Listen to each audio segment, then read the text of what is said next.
मित्रों, अगर आप किसी भी प्रतियोगी परीक्षाओं की तैयारी कर रहे हैं, तो ये वीडियो आपके लिए अति महत्वपूर्ण साबित होने वाला है। मित्रों, नरेंद्र मोदी ने लोकसभा चुनाव 2024 में भारत के लगातार तीसरी बार प्रधानमंत्री बनकर एक नया इतिहास रच दिया है। मित्रों, ओएमजी जी के ज्ञान चैनल में आपका स्वागत है। मित्रों, भारत में 18वीं लोकसभा के चुनाव 19 अप्रैल 2024 को संपन्न हुए थे और 1 जून 2024 को समाप्त हुए थे। ये लोकसभा चुनाव 7 चरणों में चले थे।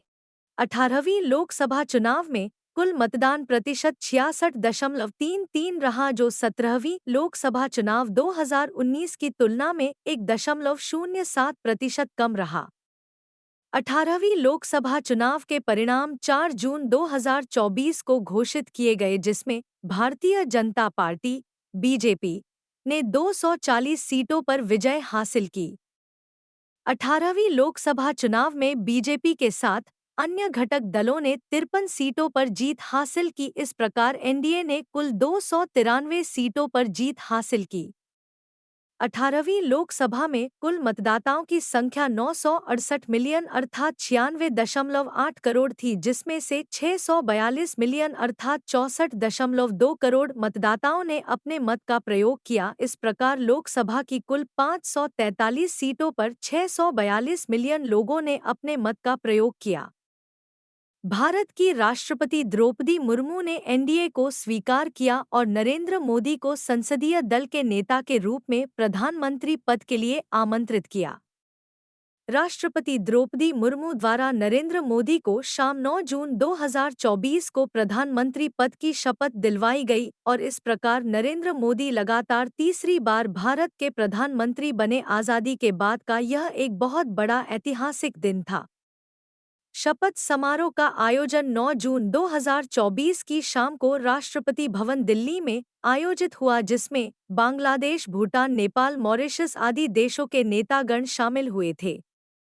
लोकसभा चुनाव 2014 में भारतीय जनता पार्टी बीजेपी देश के अंदर पूर्ण बहुमत के साथ जीत हासिल की थी और इस प्रकार नरेंद्र मोदी 2014 में पहली बार प्रधानमंत्री बने थे। इसके बाद सन 2019 में बीजेपी ने पूर्ण बहुमत हासिल करके नरेंद्र मोदी को दूसरी बार प्रधानमंत्री बनने का अवसर प्राप्त हुआ था। चलिए मित्रों, अब हम महत्वपूर्ण प्रश्न प्रारंभ करने जा रही हूँ। देखिए, आपका पहला प्रश्न है, 2024 का लोकसभा चुनाव कब प्रारंभ हुआ था? देखिए, इसमें 4 ऑप्शन दिए गए हैं, तो इसमें हमारा कौन सा ऑप्शन सही हो जाएगा? तो बी ऑप्शन हमारा सही है, 19 अप्रैल 2024। चलिए अब प्रश्न नंबर 2 शुरू करते हैं। 2024 का लोकसभा चुनाव कितनी सीटों पर लड़ा गया? ऑप्शन ए है आपका 543 सीटों पर, ऑप्शन बी है आपका 544, ऑप्शन सी है आपका 550, ऑप्शन डी है आपका 552। तो आपका यहाँ पर ऑप्शन ए सही हो जाएगा, 543 सीटों पर।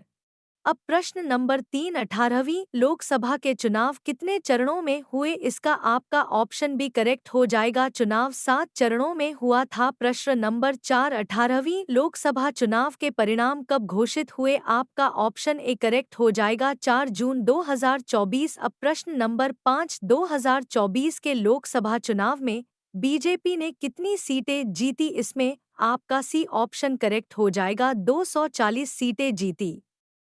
अब प्रश्न नंबर 6, 2024 लोकसभा चुनाव में एनडीए गठबंधन को कितनी सीटें मिली? मित्रों, यहाँ पर ऑप्शन ए सही हो जाएगा, 293 सीटें। अब प्रश्न नंबर 7, 2024 के लोकसभा चुनाव में कांग्रेस ने कितनी सीटें जीती? ऑप्शन ए है आपका 232, ऑप्शन बी है आपका 99, ऑप्शन सी है आपका 240, ऑप्शन डी है आपका 293। तो यहाँ पर मित्रों आपका ऑप्शन बी सही हो जाएगा, 99 सीटें।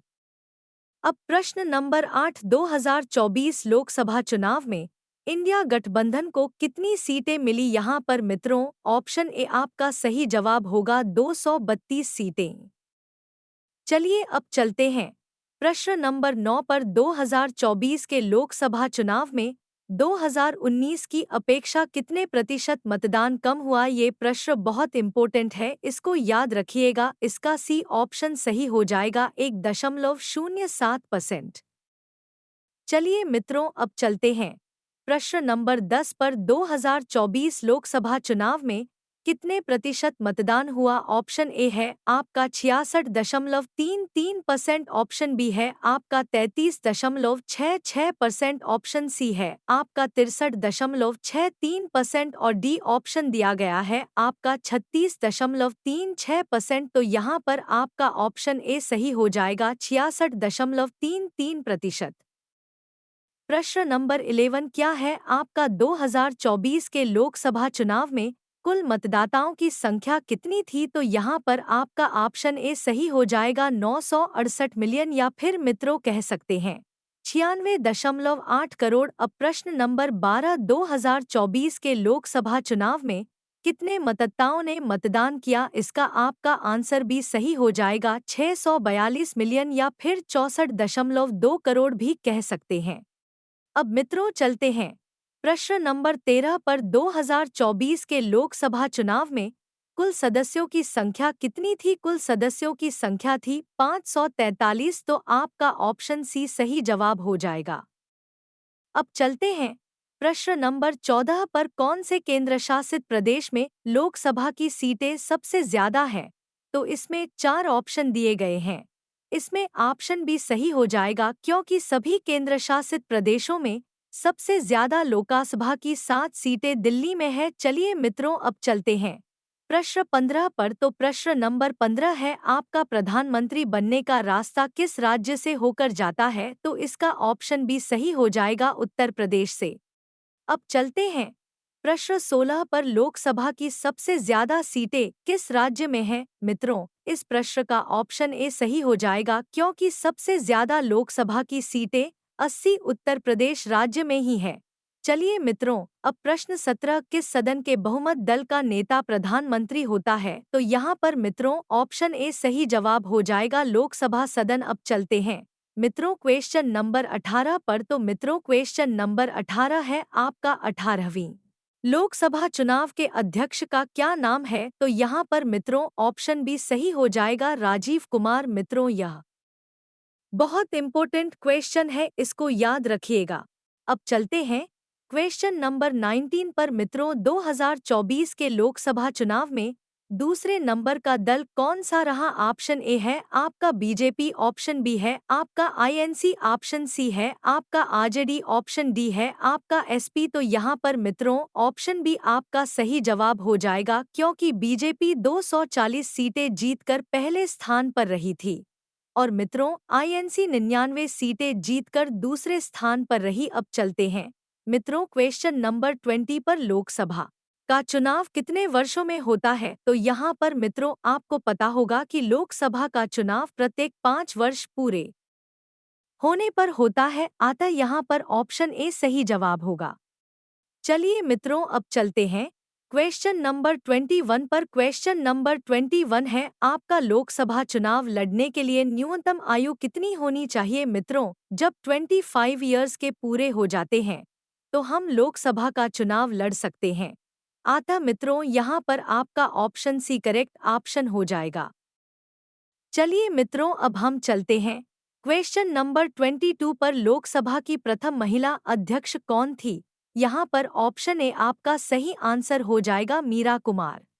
अब मित्रों क्वेश्चन नंबर 23 आपका क्वेश्चन नंबर 23 है भारतीय निर्वाचन आयोग के प्रथम अध्यक्ष का क्या नाम था? तो यहाँ पर आपका भी ऑप्शन सही हो जाएगा, सुकुमार सेन। ये क्वेश्चन बहुत इंपॉर्टेंट है, इसको ध्यान में रखिएगा। अब मित्रों क्वेश्चन नंबर 24 लोकसभा में एक वर्ष में कितने सत्र होते हैं? मित्रों एक साल में लोकसभा के 3 सत्र होते हैं, अतः आपका ऑप्शन बी करेक्ट ऑप्शन हो जाएगा। इसके बाद क्वेश्चन नंबर 25 क्या है आपका? क्वेश्चन नंबर 25 तीसरी बार नरेंद्र मोदी ने प्रधानमंत्री पद की शपथ कब ली? मित्रों 9 जून 2024 की शाम को नरेंद्र मोदी ने प्रधानमंत्री पद की शपथ ली थी, अतः आपका ऑप्शन ए करेक्ट आंसर हो जाएगा। मित्रों यह क्वेश्चन बहुत इंपॉर्टेंट है, ध्यान में रखिएगा। अब इसके बाद क्वेश्चन नंबर 26 नरेंद्र मोदी को तीसरी बार प्रधानमंत्री पद की शपथ किसने दिलवाई? ऑप्शन ए आपका सही उत्तर हो जाएगा, राष्ट्रपति द्रौपदी मुर्मू के द्वारा। अब क्वेश्चन नंबर 27, प्रधानमंत्री पद के लिए न्यूनतम आयु कितनी होनी चाहिए? 35 वर्ष की आयु पूरी होने के बाद आप प्रधानमंत्री बन सकते हैं, इसलिए आपका ऑप्शन बी करेक्ट ऑप्शन है। अब क्वेश्चन नंबर 28, भारत रत्न प्राप्त पहली महिला प्रधानमंत्री कौन थी? आपका ऑप्शन सी करेक्ट ऑप्शन है, इंदिरा गांधी। अब चलते हैं क्वेश्चन नंबर 29 पर। आपका क्वेश्चन नंबर 29 है, 2024 में कौन सी लोकसभा का चुनाव हुआ? इस साल 18वीं लोकसभा का चुनाव हुआ है, अतः आपका ऑप्शन ए करेक्ट ऑप्शन है।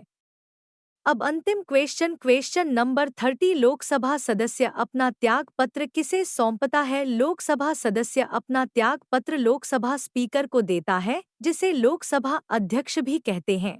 आता मित्रों, यहाँ आपका सी ऑप्शन करेक्ट है।